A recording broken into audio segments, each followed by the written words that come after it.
Memorial society की तरफ से खान अब्दुल गफ्फार खान जी का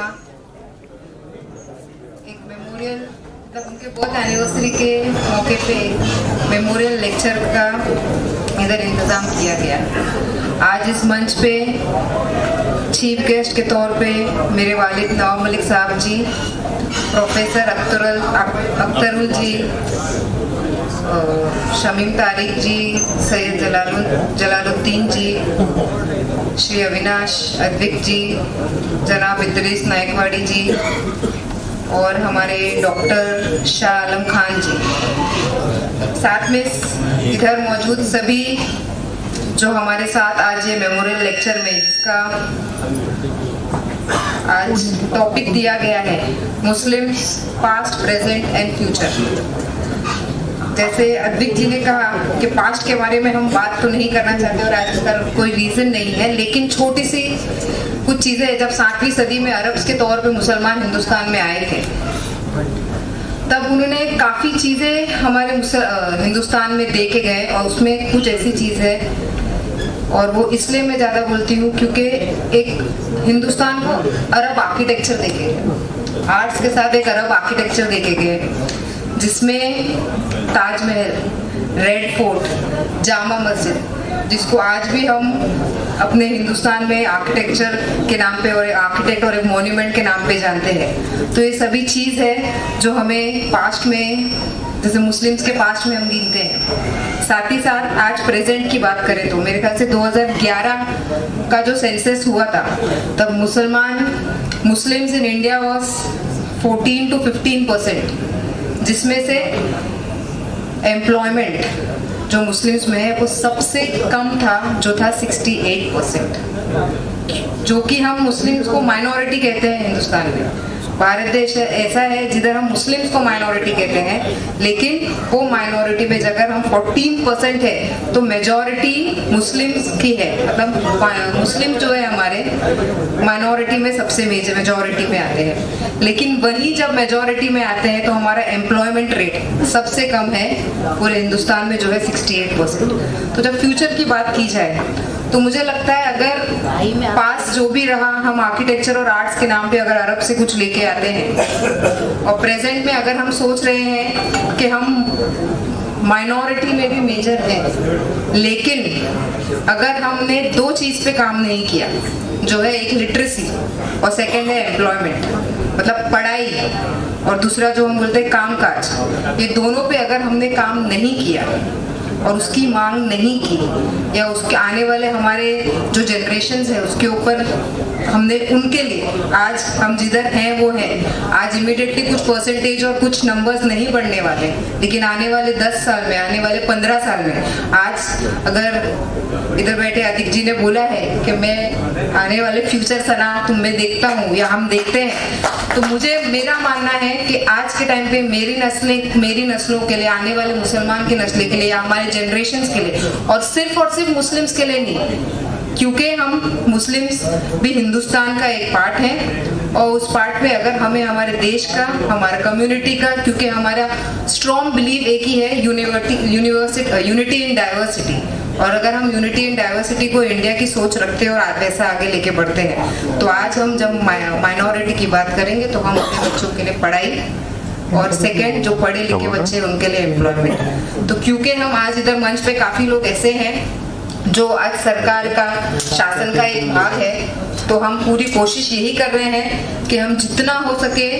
एजुकेशन और एम्प्लॉयमेंट पे काम करें। सिर्फ और सिर्फ ये नहीं, मांग करते करते नहीं, हम माइनॉरिटी का सिर्फ ये नहीं बोलेंगे कि हम माइनॉरिटी हैं इसलिए हमको ये अधिकार दिया जाए, लेकिन हम उतने सक्षम हैं, क्योंकि एक बात पे गौर करनी पड़ेगी, आज मुसलमान हर फील्ड में प्रेजेंट है और वो भी रिजर्वेशंस के बगैर।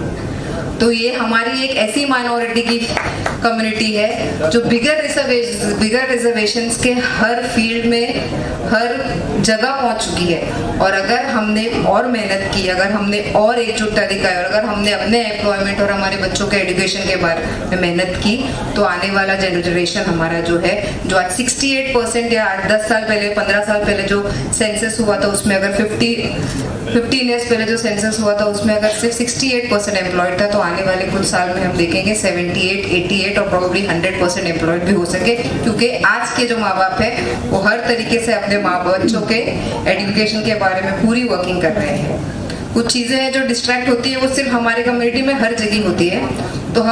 मेरी एक ही सोच है, एम्प्लॉयमेंट एंड एजुकेशन, ये 2 ई पे हमें काम करना है। तो आने वाली हमारी जो जनरेशन है, जो हमारा फ्यूचर है, सिर्फ मुस्लिम्स का नहीं, पूरे देश का जो फ्यूचर है वो बेटर होगा। यूनिवर्सिटी इन डाइवर्सिटी हमेशा हम मानते हैं, हम उस यूनिटी इन डाइवर्सिटी जो है, हमारा जो माइनॉरिटी है उसको एक मेजर तरीके से लेके, क्योंकि हम माइनॉरिटी में मेजर है, उसको बढ़ाएंगे 68 का 78, 78 का 98 और एक दिन इंशाल्लाह 100% करके ही दम लेंगे। ज्यादा समय नहीं लेती हूँ कि मुझे भी आगे बढ़ना है। जय हिंद, जय महाराष्ट्र। और इधर सरहदी फाउंडेशन, सरहदी गांधी मेमोरियल सोसाइटी की तरफ से आप सभी लोगों ने हमें इधर आमंत्रित किया, उसके लिए बहुत बहुत धन्यवाद, शुक्रिया।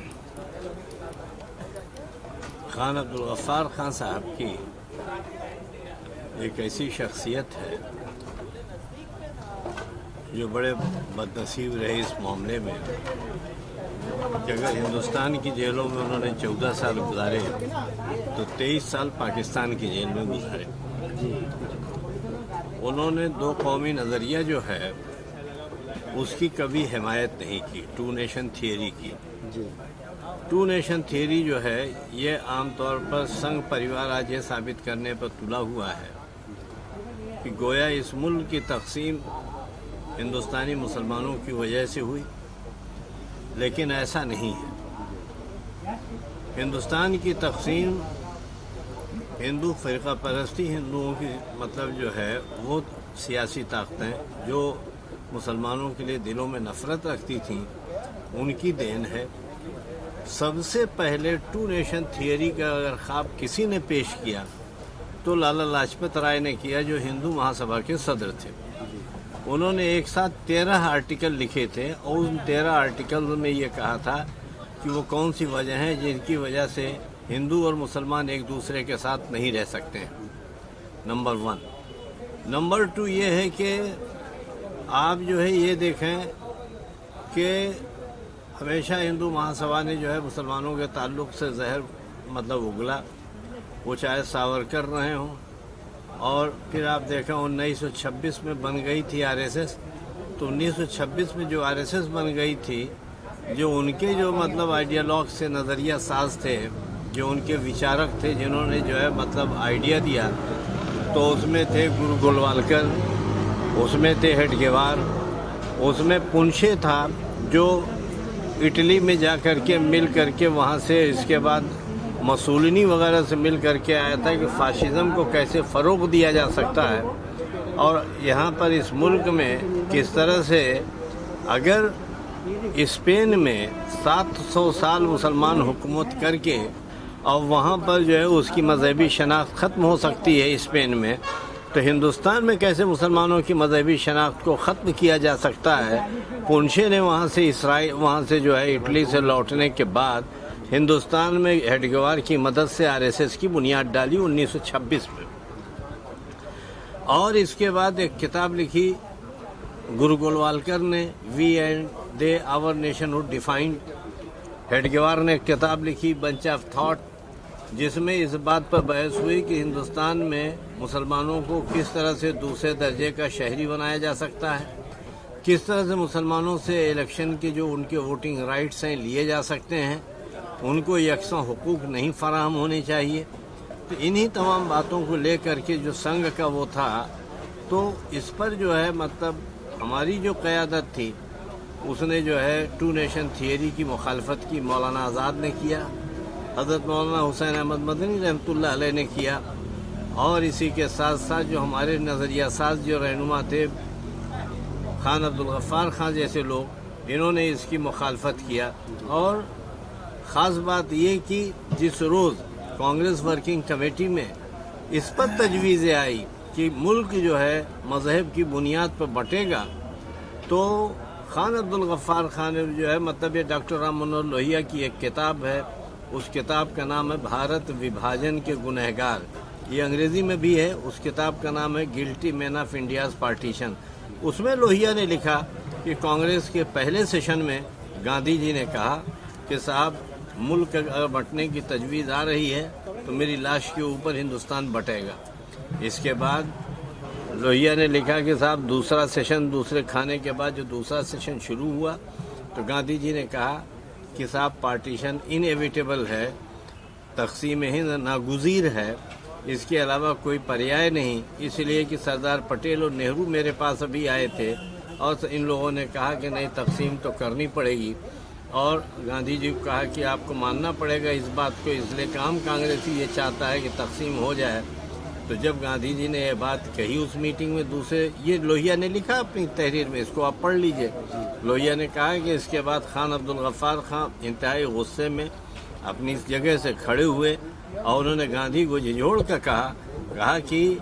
आप मर क्यों नहीं जाते, आपके अंदर अगर ज़रा भी गैरत और आपकी ज़ुबान का ज़रा भी पास है। आपने कहा था सुबह के सेशन में कि जो है मेरी लाश के ऊपर होगा, अभी तो आप जिंदा हैं। शेख मोहम्मद अब्दुल्ला खड़े हुए, उन्होंने इसकी मुखालफत की, उन्होंने कहा नहीं, तकसीम नहीं होना चाहिए, इसलिए कि हम लोगों ने जो है मुस्लिम अक्सरियती इलाकों में मुस्लिम लीग का झंडा नहीं लगने दिया, तो आप कैसे इसके लिए वो कर रहे हैं।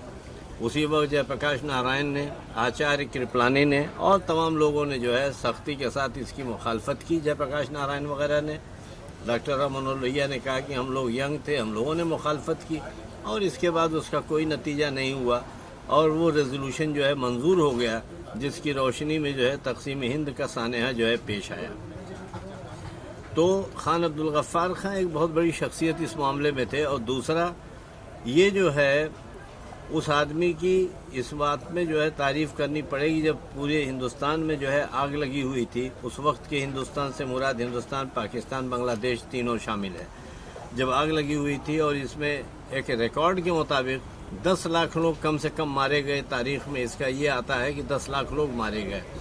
जो 10 लाख लोग मारे गए उसमें ऐसा है कि एक बूंद खून नहीं गिरा जो है खैबर पख्तूनख्वा में, जो पहले सूबा सरहद कहलाता था, इसलिए कि खान साहब के लोगों ने वहाँ पर पूरी उसकी जिम्मेदारी के साथ वहाँ के हिंदू जो है थे उनके घरों की हिफाजत का काम किया और इसके बाद उन लोगों को बड़ी हिफाजत के साथ हज़ारों पठानों की मौजूदगी में उन हिंदुओं को ला करके हिंदुस्तान की सरहद पर छोड़ने का महफूज तरीके से काम किया।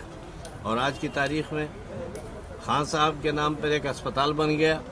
संघियों ने जो है फरीदाबाद में, संघियों ने उस अस्पताल का नाम उनके नाम से हटा करके अटल बिहारी हॉस्पिटल कर दिया। तो एक गंदी जहनीत, एक छोटी सोच, बदतरीन जहन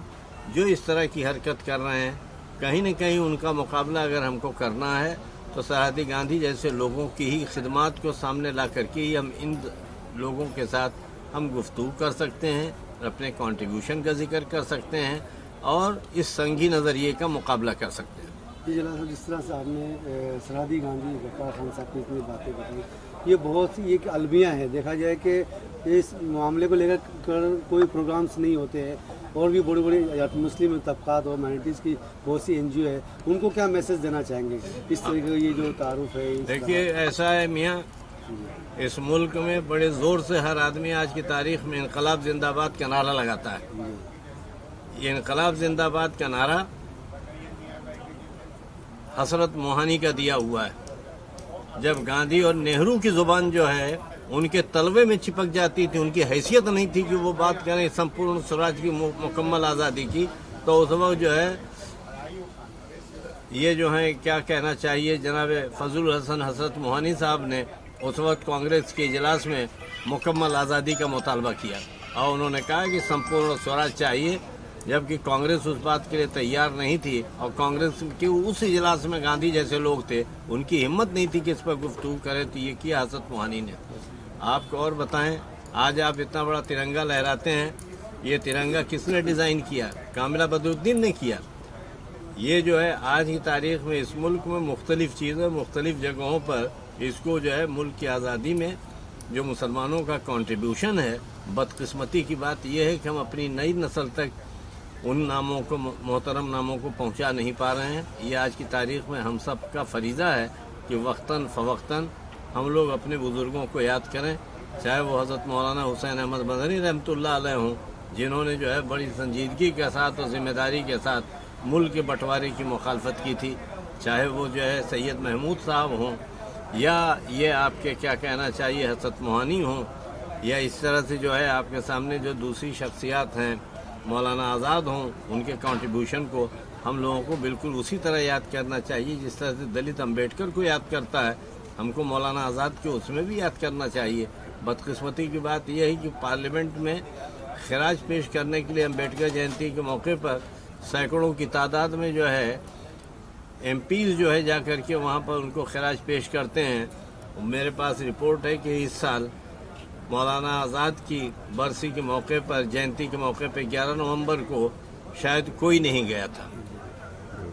तो ये हमारी भी गलती है। हम अपने बुज़ुर्गों को, अपने असलाफ को याद करें, उनको खराज पेश करें, उनकी खिदमत को अपनी नई नस्ल तक पहुंचाने का काम करें और इंशाअल्लाह